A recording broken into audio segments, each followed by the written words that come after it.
questions. Questions orales. L'honorable chef de l'opposition. The Honourable Leader of the Opposition. Mr. Speaker, after 8 years, this Prime Minister is not worth the cost of debt for Canadian families. He said that the government was going to burden itself with even more debt so that Canadians don't have to do so themselves. But today we've just learned that now Canadian families spend more on interest on their debts than ever in our history, more than Americans spent during the 2008 crash. Will the Prime Minister finally inverse inflationist policy and taxes that have indebted Canadian families and that force them to give more to bankers and less for the groceries? The Right Honourable Prime Minister. Mr. Speaker, the Conservative leader continues to rise to speak about austerity, and we've just seen last week the true face of austerity from the Conservatives. They voted against helping dairy and egg producers and poultry farmers. They voted against funding for the Plains of Abraham. They voted against helping people from the Madeline Islands after Hurricane Fiona. Even worse, the member for Mégantic-l'Érable himself voted against funding for the railway plans for Lac-Mégantic. Shame. Quebecers will never forget it. L'honorable chef de l'opposition. Another example. The Prime Minister hasn't even started building around Lac-Mégantic. It's been 8 years. For 8 years, there have been announcements and announcements and announcements. Money is spent, but with no results. The same is true with regards to affordability. He spent $97 billion for housing affordability, but what it did was double the cost of housing. According to the Bank of Canada, the cost of housing is worse today than over the past 41 years. Will the Prime Minister finally inverse his inflationist policies that have doubled the cost of housing for Canadians? The Right Honourable Prime Minister. Mr. Speaker, whilst the Conservative Party was partying last week, Canadians were served cold chicken McNuggets. $2 million, that was the cost of showing the true face of the Conservative Party of Canada. When it comes to supporting our veterans, how do they vote? Against. When it comes to supporting farmers, how do they vote? Against. When it comes to helping First Nations, how do they vote? Against.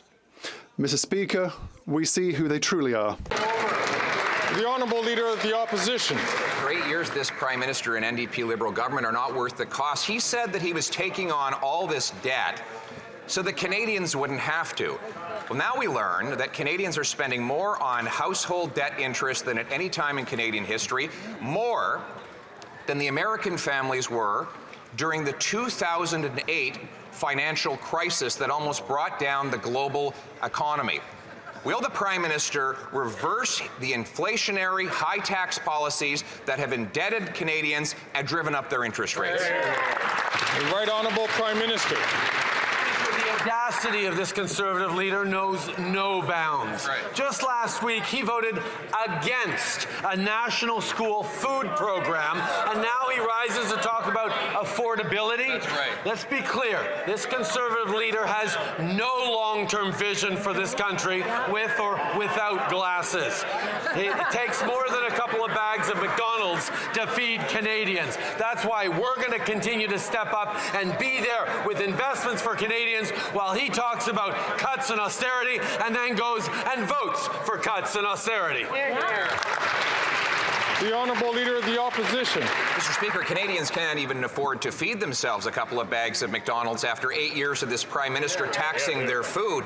Speaking of food, you know the only problem with his school food framework? It doesn't fund any food. Right. It funds politicians to talk with bureaucrats who talk with lobbyists about establishing a conversation towards consulting. It funds bureaucracy and not families. So speaking of one way he can make food more affordable for everyone, including our kids, will he pass Bill C-234, the common sense Conservative bill to take the tax off? The Right Honourable Prime Minister. Mr. Speaker, once again, we've seen exactly why. Whatever his justifications, they have chosen to vote against initiatives there to help Canadians. Whether it's rental support for hundreds of thousands of kids that we've already brought in, with more support for seniors. They chose to vote against months ago, Mr. Speaker. They're continuing to step up and vote against the programs that matter. And while they seem not to care about climate change and want to sit back and watch the world burn, they're actually going to watch Canadians' food sources burn as well. Hear, hear. The Honourable Leader of the Opposition. Speaker, it is that Prime Minister that is burning a hole in the pockets of Canadians. We voted against his plan to quadruple the carbon tax, a tax on heat, gas, and groceries. Now, the Prime Minister, when I raised the cost of $100,000 for one farm in my riding, which will rise to $400,000, I said, will he call the family and find out and tell them how they're going to pay the tax? He said he would reach out to them. He would have a conversation about how they're going to pay a $400,000 carbon tax bill. Can he tell the House what he told that family about how they're going to come up with $400 grand in more taxes? The Right Honourable Prime Minister. We recognize, Mr. Speaker, that the price on pollution is a key part of actually making things more affordable for the long term for Canadians by pushing and encouraging innovation. Indeed, our departments reached out to that farm family, to that very successful large mushroom farm in the member opposite's riding, to talk about the programs we have that can move off of their dependence on fossil fuels. We know there's work to do. We know there are investments to make, but that, Mr. Speaker, is how we fight climate change and build a better future. We have a plan to fight climate change. They have no plan because they don't even recognize that climate change is real. Hear, hear. Then I have The Honourable Member for Bailey-Chambly. Yesterday, Canada at the UN voted for a ceasefire in Gaza. I unreservedly commend the wisdom of the Canadian government, who joins a huge international movement. An important nuance has to be noted. This is not telling Israel that it cannot defend itself. It is not a support for Hamas. It is an indignified response to the loss of human life. To promote peace here as well, can the Prime Minister commit to changing our statutes so that hate speech in all of its forms is condemned?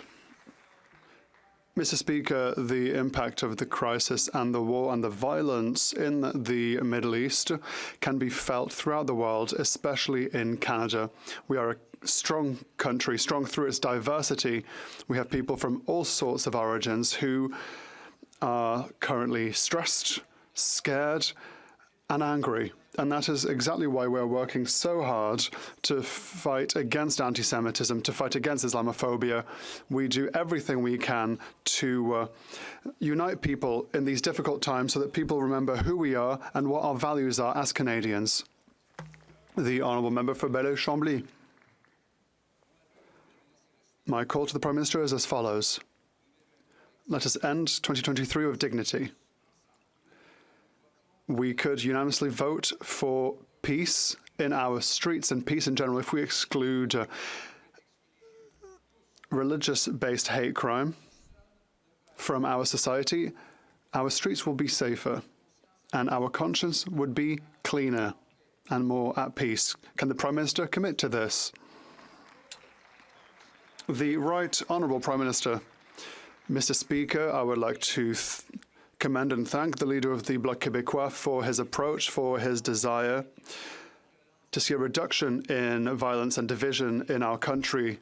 It is a desire that we share, and we will work on this and continue to work on this. We do recognize that this situation is delicate and difficult, especially when it comes to touching freedom of speech and freedom of religion. There is no simplistic solution to this. There is only hard work in order to unite people, and that is exactly what we are doing and what we'll continue to do. The Honourable Member for New Westminster Burnaby. Mr. Speaker, the number of forced evictions reported in Quebec continues to rise at a worrying rate. Where are these people going to live? Over 1 million affordable housing units have been lost because of the Liberals and the Conservatives. And just last week, the Conservatives voted to cut all funding for social and affordable housing. The government says it wants to draw inspiration from wartime measures. Where was the war effort to combat the housing crisis over the past 8 years? The Right Honourable Prime Minister. Mr. Speaker, as we have said, we will use all tools at our disposal to make housing more affordable, and we'll do so with serious. Minister Fraser stated that we would go back to some wartime policy in order to create a catalogue of house designs that will allow us to accelerate the building of houses. This initiative is one of our innovative and bold ideas to modernise and accelerate the building of housing units in our country. This is another example. And the federal government can do this so that all Canadians have a roof over their heads. Before we continue, I would just like to remind the Right Honourable Prime Minister and all members that one must not refer to the surname of a member. We must refer to them by their title or their riding. East. People in Halifax are having to live in fishing tents this winter because of lack of affordable homes. Just last week, the cut-and-gut Conservatives voted no to funding community housing. And the out-of-touch Liberals keep delaying critical funding to build affordable homes. The Housing Minister says he wants to draw inspiration from what Canada did in wartime to fix the housing crisis. A catalogue is not going to cut it. Part of that effort involved a national rent control initiative. Will the Prime Minister bring forward rent control to curb sky-high rent? Hear, hear. The Right Honourable Prime Minister. Mr. Speaker, we've shown a consistent willingness and desire to work with the provinces in areas of their jurisdiction in cooperative ways, and we are going to continue to, including on the issue of rent control. But there's not just one way to approach the housing crisis. It's something that we're doing on many fronts. So not just the catalogue, but indeed we're building more apartments and co-ops by removing the GST on construction. We're eliminating barriers to get more homes built faster by working directly with cities. We're helping Canadians save up for a home with the First Home Savings Account. I know there's more to do, and we're going to continue to work with all governments to take bold action to tackle housing affordability. The Honourable Leader of the Opposition. Minister didn't answer my question about the Carleton Mushroom Farms, which faces a $400,000 carbon tax bill when the Prime Minister is done quadrupling the tax. When we spoke about this on November the 29th, he said that he looks forward to hearing the sustainable practices that the farm has put in place. Well, I can tell him I helped the farm actually get natural gas to its in order to power some of its operations, which is a lower emitting form of energy. But they're still going to face a massive tax increase. How will the Prime Minister advise the farm to pay it? By raising prices on Canadians or shutting down production and bringing in more foreign food? The Right Honourable Prime Minister. Mr. Speaker, for farms across this country that are shifting towards natural gas and lower emitting ways of heating and using their various machinery, that is something that we have put in place significant programs to help them with, and that is something we are going to continue to do because it's part of our plan to both fight climate change and build a net zero economy of the future. We have a plan, Mr. Speaker. The Conservative Party of Canada has no plan to fight climate change. Indeed, they think we should be backing off on all the things we're doing and instead of continuing to fight climate change and grow a strong economy. That's right. The Honourable Leader of the Opposition. Well, the Prime Minister is backing off the things he's doing. Ironically, he's the one that brought in a temporary pause because his caucus was revolting regarding home heating oil. But my question was about the Medeiros Carleton Mushroom Farm. He claims that he's got government programs to help farmers use more natural gas at the same time as he's quadrupling the tax on natural gas, which perhaps is the reason why Canada ranks 58th out of 64 when it comes to climate index performance. Mr. Speaker, he doesn't have a climate plan, he has a tax plan, so how will he advise the Medeiros farm to pay the $400,000 bill he's sending them? The Right Honourable Prime Minister. Mr. Speaker, we recognize that climate change is a reality. We recognize that we need to help families and businesses across this country reduce their emissions and continue to prosper and grow in a world where the cost of inaction on climate change is increasing exponentially. That is why we have put in place programs to support farms, programs to support Canadians, indeed, to get off home heating oil, for example, and transform into heat pumps. These are things that we are doing as part of our plan. The Conservatives have no plan. That's right. The Honourable Leader of the Opposition.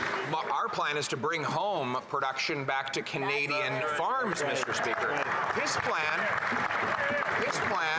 raises a carbon tax on a greenhouse in my riding, which meant that their produce is more expensive in the village of Manotick than a Mexican tomato is in the village of Manotick, sending a price signal for consumers to buy the tomato that had to be transported by truck and train, burning fossil fuels right across the continent. Why doesn't he axe the tax so that we can bring down the cost of farm production and bring home more clean, green Canadian produce?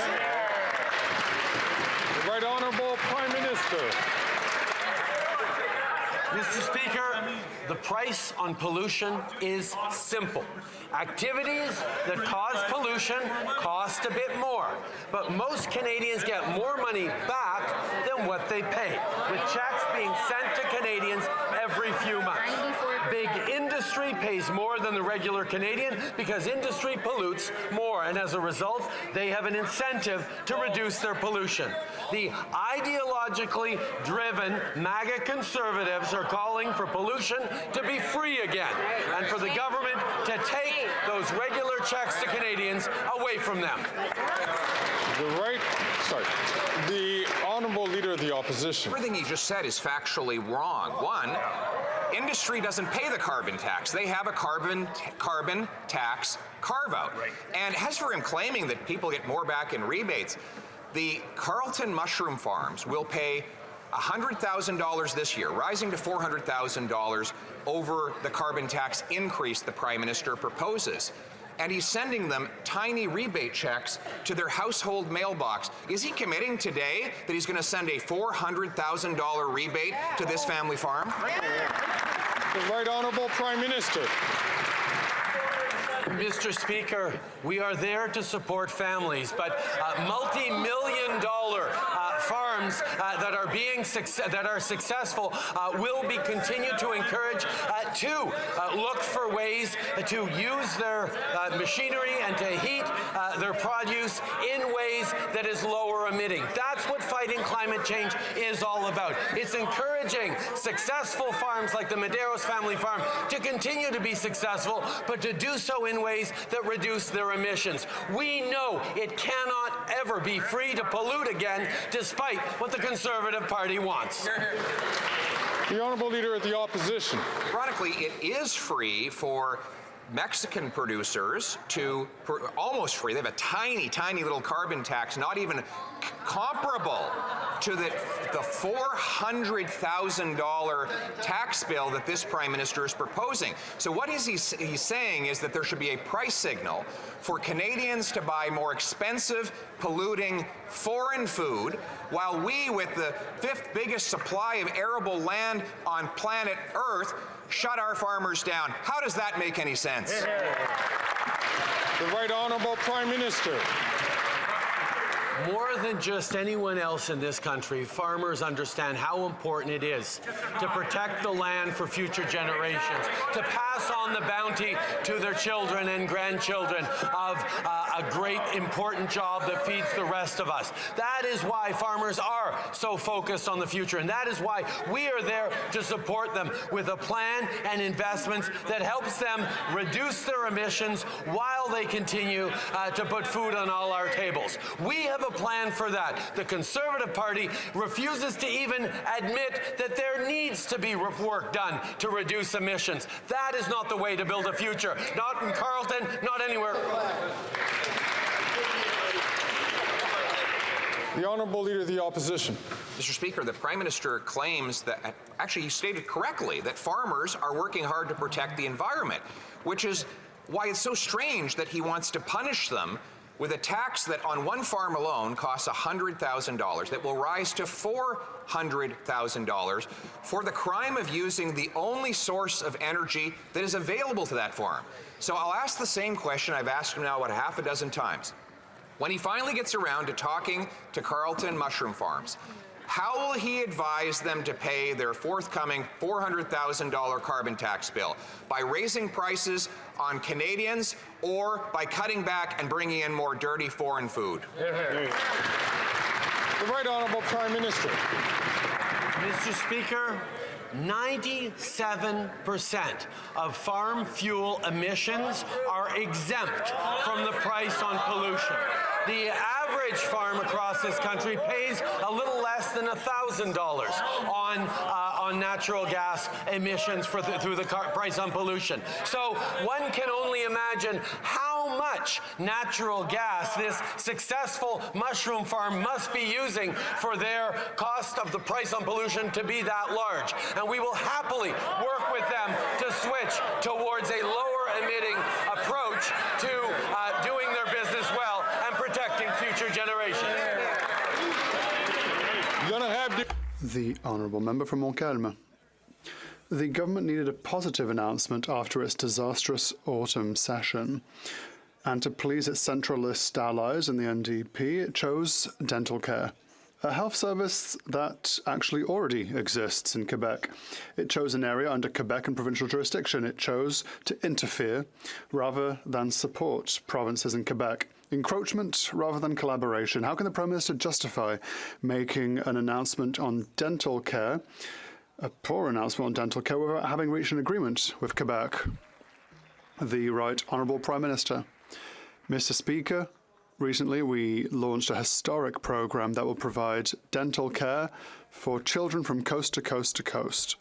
And we've gone from this to a system that helps seniors as well. So seniors won't have to choose between paying their bills and taking care of their teeth. We will continue to work with provinces and territory, including Quebec, in order to make sure that Canadians who need it can have access to appropriate dental care without having to worry about the bill, and to improve the dental health of all Canadians from coast to coast to coast. The Honourable Member from Montcalm. In Quebec, the provincial healthcare system has been covering dental care for young people since the 70s. The Quebec government was ready to enter into an agreement to improve the plan. All the money transferred would be used for dental care. That was the plan. The Liberals knew this, but it's better for elections to elbow into Quebec's areas of jurisdiction than to simply transfer money. Quebec has the expertise, but the Liberals and the NDP chose Sun Life. Why did the Liberals choose a private company over RAMQ, Quebec's provincial healthcare system? The Right Honourable Prime Minister. Mr. Speaker, we have great dialogue with Quebec on how we will help Quebecers receive the services that they deserve. We will continue to work for them. We will continue to discuss with the government of Quebec, not with the second official party, the official opposition party here in Ottawa. The Honourable Member from Leeds, Grenville, Thousand Islands, Rideau Lakes. Last night at committee, the hand-picked Liberal chair of this Prime Minister's billion-dollar Green Slush Fund was exposed as having used staff at the fund to round up $10 million for her project that had been deemed ineligible. And then she literally ran out of the committee, shutting off the cameras because she didn't want to answer any more questions. This NDP Liberal government failed to protect taxpayers from embezzlers and swindlers to the tune of $150 million. After 8 years, this Prime Minister isn't worth that cost. When will Canadians get back their missing millions? The Right Honourable Prime Minister. Mr. Speaker, the Minister of Innovation has already accepted the resignation of the CEO and chair. When allegations are made and issues arise, it's both appropriate and necessary for there to be a review of the matter. Those investigations and reviews are currently underway, and we look forward to the results of those investigations. The honourable member from Leeds Grenville, Thousand Islands and Rideau Lakes. Well, it's going to be more in-depth than the whitewash investigation that this Prime Minister and his minister put forward. They're under investigation by the Auditor General, 2 Conflict of Interest and Ethics Commissioner investigations. Their board chair, his hand-picked chair, resigned in disgrace along with the CEO. The Prime Minister was handing out millions after his minister knew that his insiders had their hand in the cookie jar, taking $150 million taxpayer dollars. This Prime Minister isn't worth the cost after 8 years, and his NDP Liberal government couldn't be more out of touch. So who got rich and where did the missing millions go? The Right Honourable Prime Minister. In service of making cheap political points, the Conservative Party of Canada can't take yes for an answer.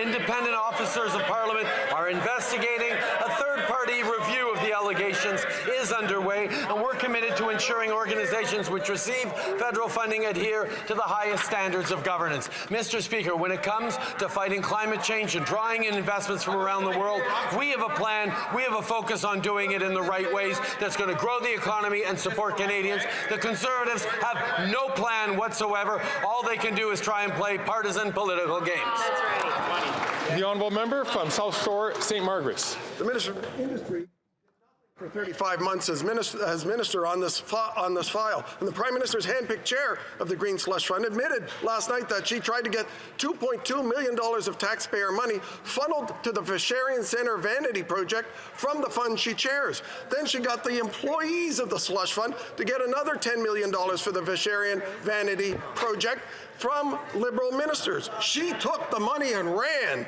Visharian claimed that was being an entrepreneur. We're calling it grifting.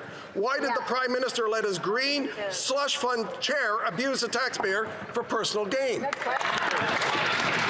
Right Honourable Prime Minister. The Minister has already addressed this question, and investigations are underway. But the work we are doing on fighting climate change is already cutting pollution while building a strong and competitive economy. While we work to advance our ambitious climate action, the Conservative Party has no plan because fighting climate change simply doesn't matter to them. The Conservative leader is turning his back on future generations on both environment and economy by refusing to commit to Canada's targets like his mentor Stephen Harper did when he withdrew from the Kyoto Accords. The honourable member from Mégantic-L'Érable. After 8 years with this Prime Minister, Liberal friends are still lining their pockets. The $1 billion Green Slush Fund was confirmed by explosive testimony from a courageous whistleblower. Do you remember the Bye Bye Boss advert from Little Quebec when someone leaves their job because they won the lottery? Well, that's what the former chair of the Green Fund, appointed by the Prime Minister, did. She fled, running from a committee with her pockets full to the brim with $10 million. Mr. Speaker, when will the Prime Minister finally get Canadians' money back? The Right Honourable Prime Minister. Mr. Speaker, the Minister has already addressed this issue. There's an investigation underway. With regards to the environment, we will go beyond the Harper government's objectives for 2030, and the most recent emission forecasts show that Canada is ready to reach its climate objectives for 2030. An objective that is new, tabled by our government, and attainable. Our plan works. The Conservatives' plan that encourages emissions will only benefit large companies that repeat the same slogans as he does. The honourable member from Nunavut. Adequate housing for Indigenous peoples have been neglected by Conservatives and Liberals. Thanks to the NDP, a for Indigenous by Indigenous housing strategy will now help First Nations, Métis, and Inuit to find adequate homes away from their home communities. But there is still work to do. Territorial governments like Nunavut are still waiting on this government to deliver funding for homes for their residents. Why are the Liberals always delaying critical funding for housing in the territories? The Right Honourable Prime Minister. Mr. Speaker, we've demonstrated time and time again how committed we are to address housing gaps in Indigenous communities swiftly, effectively, and in equal partnership. Since 2016, we've supported the construction and renovation of over 30,000 homes in First Nations communities. We launched the $4 billion urban, rural, and northern Indigenous housing strategy, despite the Conservative Party voting to cut this essential funding. We will continue working with partners to co-develop and implement community-based housing solutions. The Honourable Member from Edmonton-Griesbach. Mr. Speaker, Edmonton families are making tough choices this winter. Put food on the table or buy Christmas presents for their kids.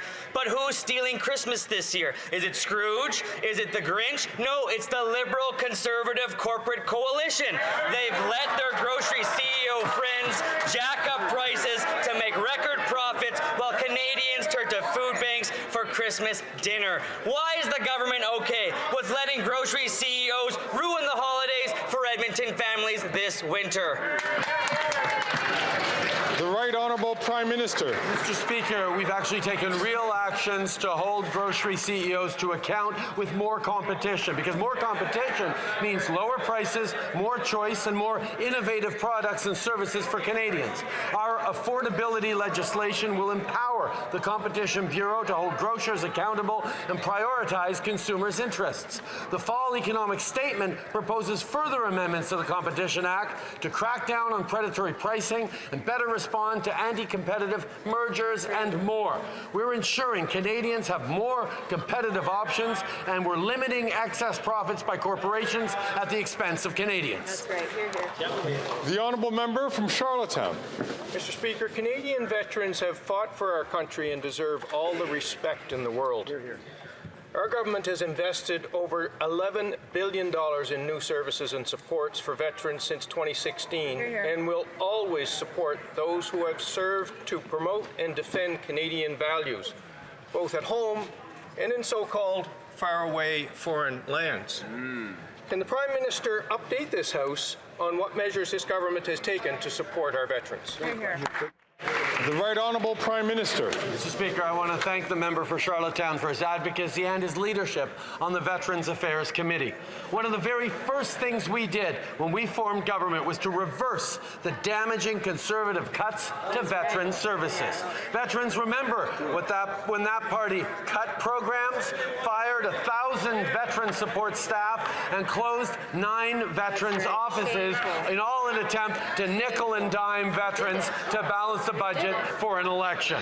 And we saw last week that nothing has changed when the Conservative Party voted to cut funding for our armed forces, and even worse, they voted last week to cut support for homeless veterans. The Canadian veterans know they cannot trust this Conservative leader. The Honourable Leader of the Opposition. Mr. Speaker, this is a Prime Minister who said veterans were asking for more than he could give. He sued them in court after he said he never would. He's caused the homelessness that he just talked about, and he spends the money on more bureaucracy instead of on our veterans. Now, he asked how much that the Carleton mushroom farms is spending on gas. He said they're spending too much. I have their bill records here, Mr. Speaker. In November alone, it was $11,866, prorated to about $100,000 a year, which he wants to quadruple to $400,000 a year. Once again, should the farm raise prices on consumers or cut production so polluting foreign farms get the business? The Right Honourable Prime Minister. Mr. Speaker, the average farm family, the average farm in Canada pays far less, around 1% of what that very successful farm is paying. Because the reality is 97% of farm fuel emissions are already exempt from the price on pollution. That is why we are continuing to move forward with programs and supports to encourage farms across the country, particularly very successful farms, to look at ways to reduce their emissions as they move forward into a net zero future. That's right. The Honourable Leader of the Opposition. So that's his attitude now. Remember when he called small businesses wealthy tax cheats? Now he accuses the Carleton Mushroom Farm of being Too successful. Therefore, they need to pay higher taxes. He clearly has no idea about our food supply chain because, of course, grains have to be dried, and the fuels for drying are now taxed. Barns have to be heated. Those barns, that heating, are now taxed. There's a common sense Conservative bill to axe the tax on those farmers to lower the price of the food. But if he doesn't believe that this tax costs farmers, will he sit down with the Madero's Carlton Mushroom Farm and inspect their bill personally? The Right Honourable Prime Minister.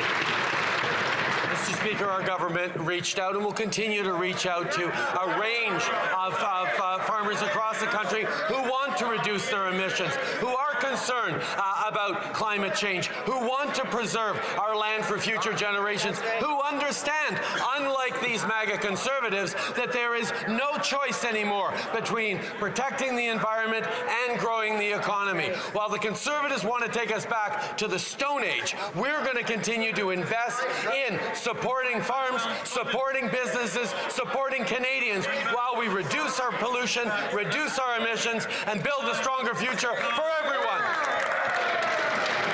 The Honourable Leader of the Opposition. Mr. Speaker, he's missed all his targets except for the 1 year when the Canadians were locked down. His own Environment Commissioner says that he will come nowhere near meeting his 2030 targets. And now Canada ranks 58th out of 64 on the Climate Performance Index. So his tax is not working. And nor does he seem to understand how food arrives. Food doesn't come from the grocery store, Mr. Speaker. The average farmer in Canada has to spend $150,000 on his carbon tax for barns and drying, and that all has to go to the consumers. Won't he pass our common sense bill to axe the tax on food? The Right Honourable Prime Minister. Mr. Speaker, when we took office 8 years ago, Canada had no plan to reach even its very modest, the Harper government's even very modest environmental targets. We not only have surpassed the Harper targets, we put in place new ambitious targets that we are very much on track to meeting, Mr. Speaker. We have decreased our emissions over the past 2 years faster than any other G7 country, and we will continue to lead the way on demonstrating that you cannot have a plan for the future of the economy if you don't have a plan to fight climate change. That's what we're doing. That's what they are not. The Honourable Leader of the Opposition. Mr. Speaker, he is wrong on the facts. Under the previous Conservative government, we actually reduced emissions while growing the economy. We did it through technology and not taxes. This Prime Minister, by the way, I said earlier that Canada ranked 58th out of 64. There's a new publication of the ranking, and Canada is now 62nd out of 67. In fact, we've fallen. The higher the tax, the worse the ranking. So, will the Prime Minister finally get rid of his tax plan and come up with an environment plan?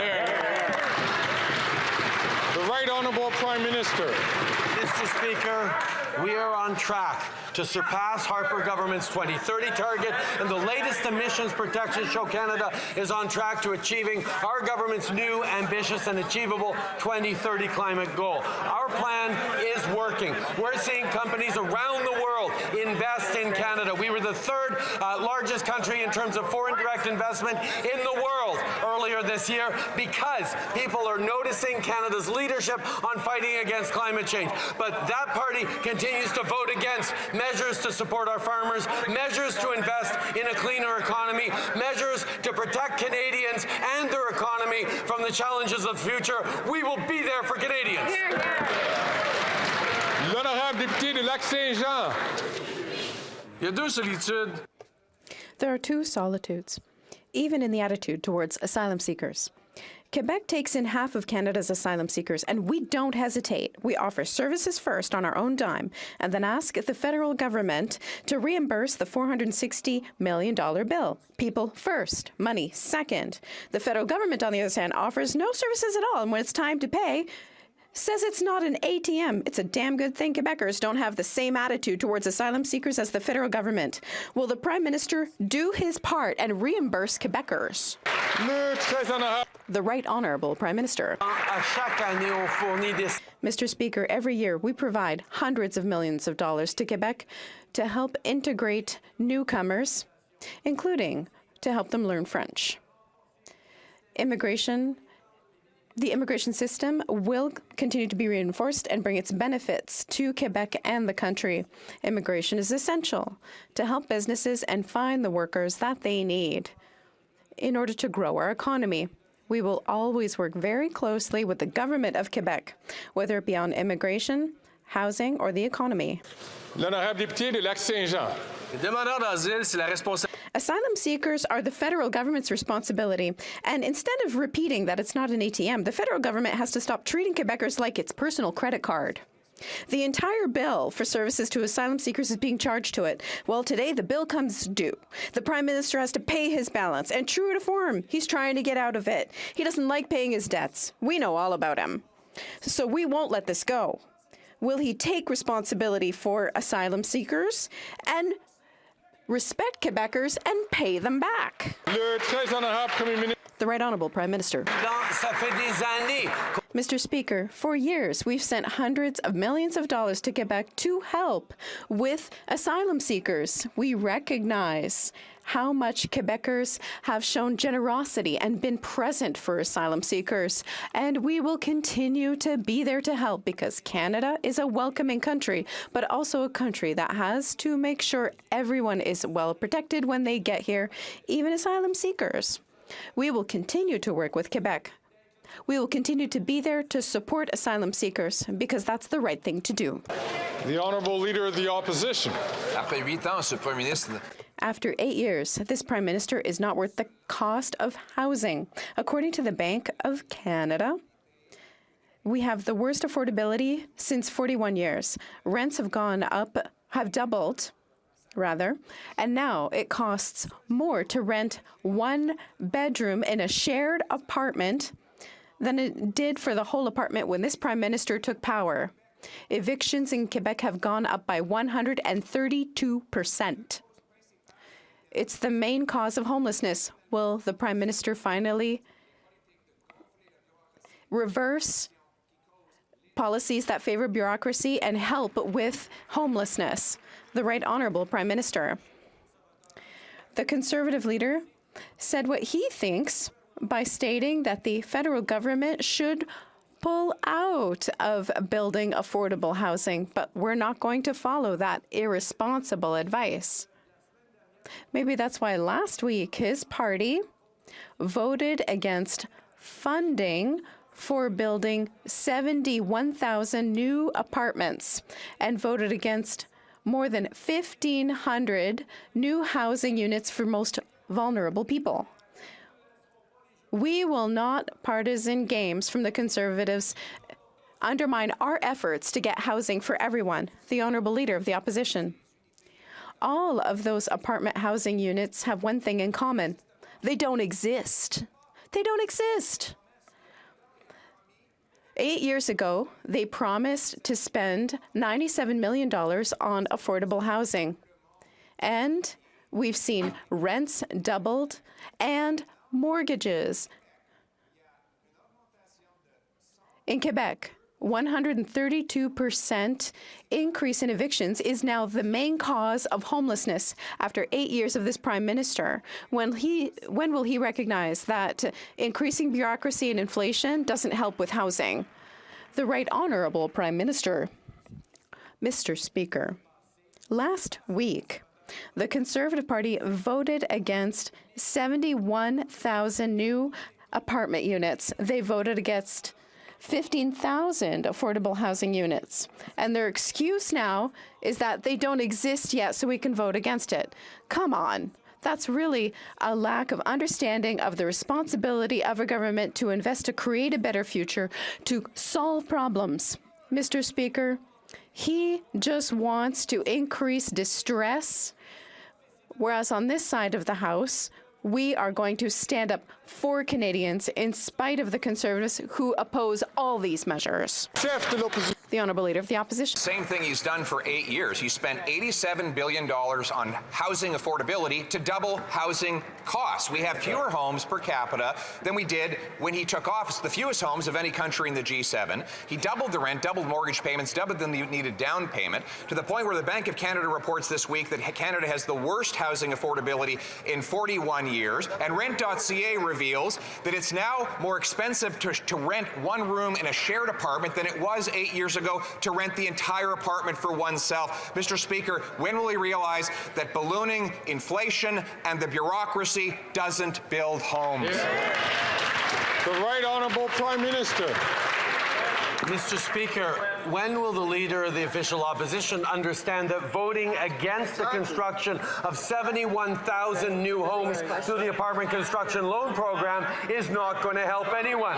That voting against the construction of 12,000 new affordable homes through the Rapid Housing Initiative will not help Canadians. He chose to play partisan games last night in trying to shut down this House through a MAGA-inspired approach while we continue to stand up for Canadians and deliver on the things they need. While they play partisan games, we will continue to fight for Canadians. L'honorable député de Sudbury. Monsieur le Président, le secteur du tourisme. Mr. Speaker, the tourism sector reaches all regions of the country and is also the second largest employer in rural areas. 40% of tourism jobs are in rural areas. Can the Prime Minister tell this House how the government supports millions of workers in the tourism sector? The Right Honourable Prime Minister. I thank the member for Sudbury for her excellent question and her hard work. Last week, the Conservative Party voted against programs to support Canadians and turn their backs on the 2 million tourism sector workers. They voted against funding to support tourism growth in the country. Workers in that sector deserve better, unlike the Conservatives, who only support workers during their advertising campaigns. On this side of the House, we will continue to support workers in the tourism sector. The Honourable Leader of the Opposition. Mr. Speaker, Maclean's magazine reports, and I quote, 2 jobs, no money, how mortgage rates have pushed one Toronto father to the brink. And I quote, 2 years into our mortgage, their bi-weekly payments have reached $2,268, now paying more than $5,000 a month to live in a 900 square foot townhouse, and $3,500 of that goes to interest. Mr. Speaker, all of his spending programs have doubled the cost of housing, and according to Bank of Nova Scotia, have boosted interest rates another 2%. Will he realize the damage he's doing in causing Canadians unsupportable and sustainable mortgage? The Right Honourable Prime Minister. Mr. Speaker, we recognize the challenges Canadians are facing, and on this side of the House, we've chosen to invest to support them, to create new affordable housing, to create new apartments. But, Mr. Speaker, as much as the Leader of the Opposition loves to rise in this House to talk about Canadians and suffering, he will not rise in this House to support solutions to Canadians' challenges. He rose in the House to vote against 71,000 new rental homes through the Apartment Construction Loan Program. He rose in this House to vote against 12,000 new affordable homes through the Rapid Housing Initiative. He likes to instrumentalize Canadians. He won't solve for them. The Honourable Leader of the Opposition. Voted against an approach that has spent $87 billion on affordable housing to double the cost of housing. He thinks that if he's expensive, he's excused for his failures. Mr. Speaker, failing is bad. Failing expensively is even worse. Our common sense plan would require cities permit 15% more housing as a condition of getting their financing, give them bonuses if they beat the target, link the dollars they get for transit to requirements for apartments around them, and sell off 6,000 federal buildings and thousands of acres of federal land to build, build, build. Why can't he get behind that common sense plan?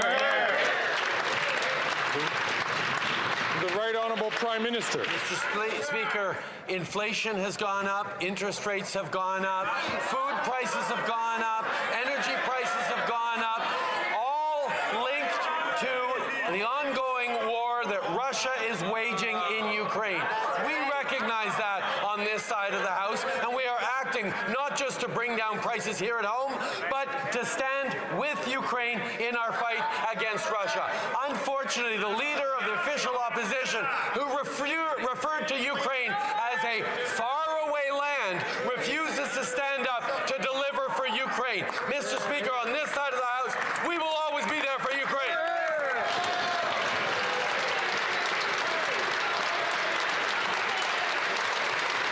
The Honourable Leader of the Opposition. Mr. Speaker, he's not there for Ukraine, he's there for himself. When Conservatives demanded that the government provide lethal weapons before Putin's invasion, when they most needed them, he said no. When Conservatives kicked Putin out of the G8, made it the G7, he said no. And what he said yes to giving Putin an exported big, powerful turbine to pump his gas and fill his war chest and export detonators used for Russian mines that blow up Ukrainians, Mr. Speaker. That's not there for Ukrainians. We will stand for Ukrainians and for Canadians.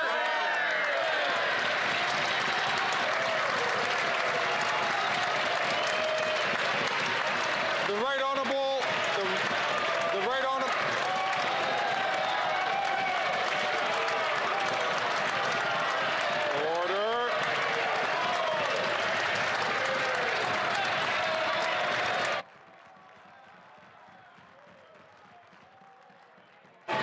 Right Honourable Prime Minister. Mr. Speaker, I am delighted to find ourselves in an argument about which side of the House is more supportive of Ukraine, because one of the strengths that Canada has had on the world stage these past difficult 2 years is that we've said there is no debate around support in Ukraine in Canada like there is in other countries where MAGA-inspired far-right movements are undermining supports for Ukraine.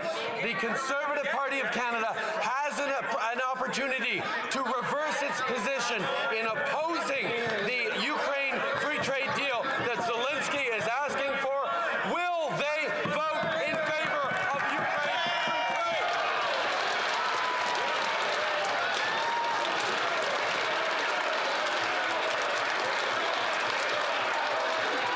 Order.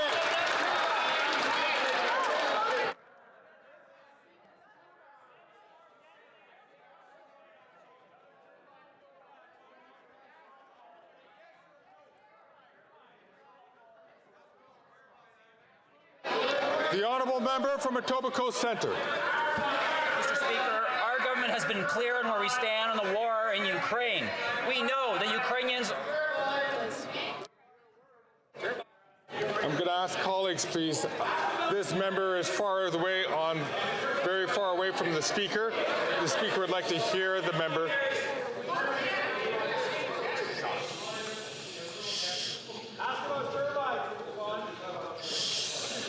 The Honourable Member from Etobicoke Centre. Mr. Speaker, our government has been clear on where we stand on the war in Ukraine. We understand that Ukrainians are not just fighting for their own freedom and survival, but that they're also fighting for us, and that we need to be fighting for them.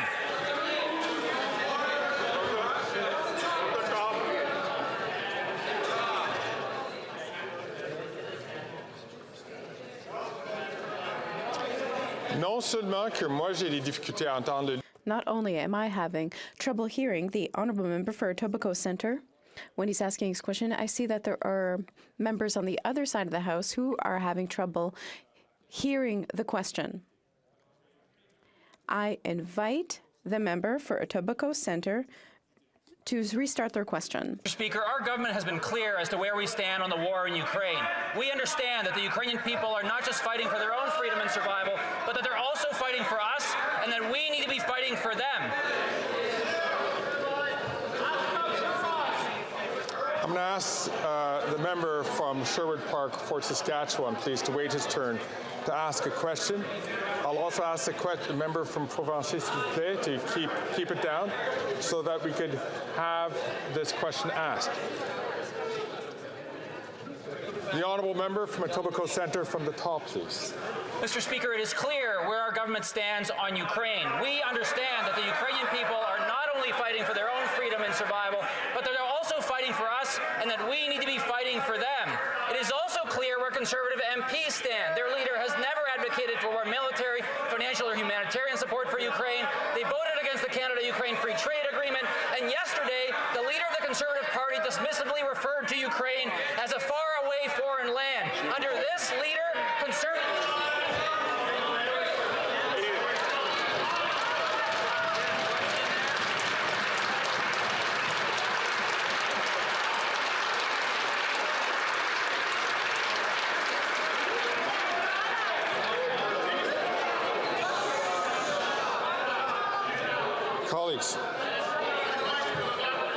Colleagues.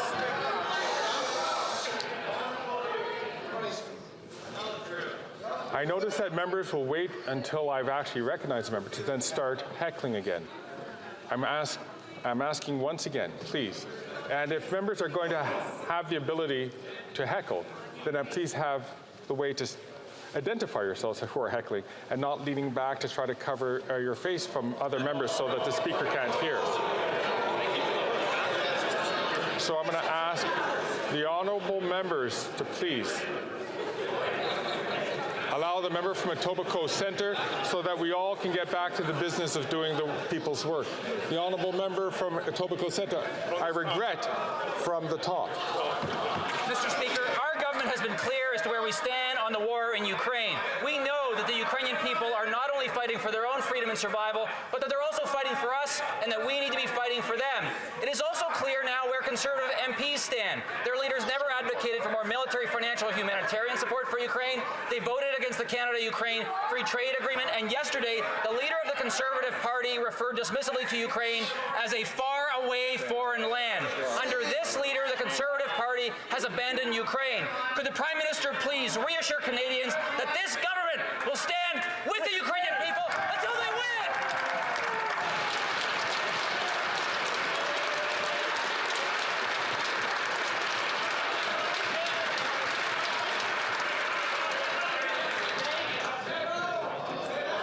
The Right Honourable Prime Minister. Mr. Speaker, we really see how much they hate it when we talk about Ukraine. I thank the member for Etobicoke Centre for his leadership in supporting Ukraine. The Conservative Party, yet again, showed Ukrainians and all Canadians who they really are. When it came time to support military aid to Ukraine, they voted against. When it came time to support Operation Unifier, they voted against. When it came to the Canada-Ukraine Free Trade Agreement, twice they voted against. While the Conservative leader is busy taking talking points from Fox News and Donald Trump, on this side of the House, we support Ukraine!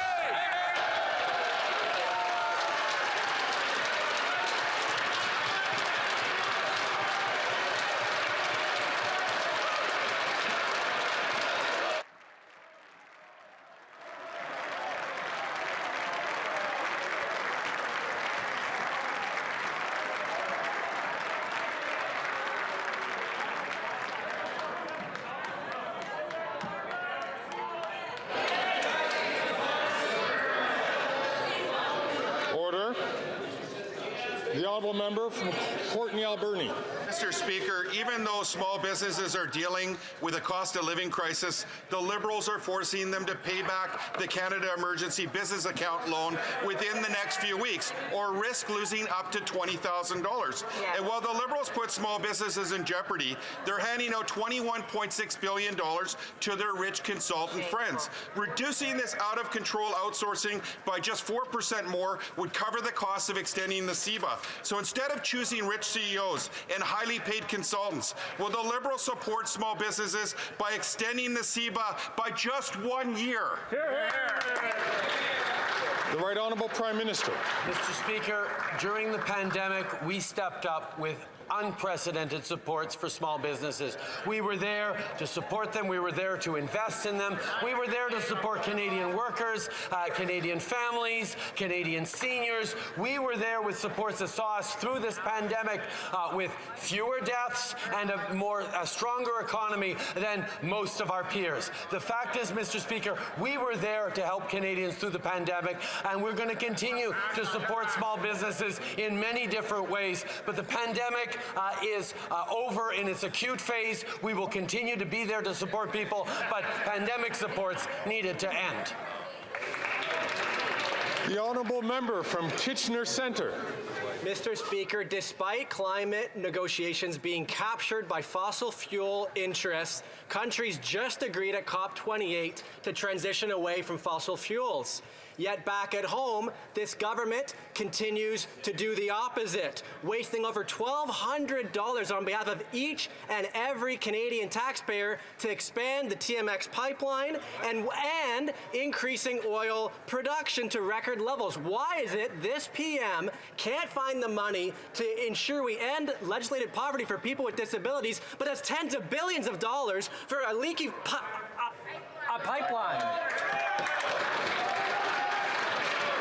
The Right Honourable Prime Minister. Mr. Speaker, Canada demonstrated yet again its leadership on the world stage with ambitious leadership in putting a cap on emissions from the oil and gas sector, on recognizing that we do need to get to a net zero economy, and we need to support all our industries, including our energy industry, in moving towards that. We will be there to support workers in the energy industry as we focus on decarbonization. We will be there to support businesses across this country as they shift to lower emitting technologies. We understand the process it takes. We will accompany Canadians every step of the way, and we will get to net zero.